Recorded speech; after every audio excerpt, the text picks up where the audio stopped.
వరకు చూడండి. ముందుగా నిన్నటి రోజున తిరుమలలో స్వామివారిని మొత్తం 70,570 మంది భక్తులు దర్శించుకున్నారు. అందులో స్వామివారికి మొత్తం 22,490 మంది భక్తులు తలనీలాలను సమర్పించారు.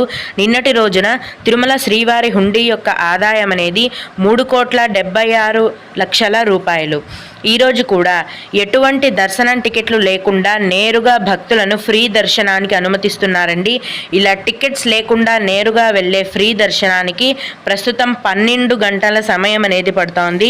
అంటే ఒక్కసారి క్యూ లైన్లో ఎంటర్ అయిన తర్వాత మొత్తం దర్శనమై బయటికి రావడానికి 12 గంటల సమయం అనేది పడుతోందండి. అలాగే తిరుపతిలో ఇచ్చే సర్వదర్శనం టోకెన్లను తీసుకొని దర్శనానికి వెళ్లే వారికి దర్శనానికి 4 గంటల సమయం అనేది పడుతోంది.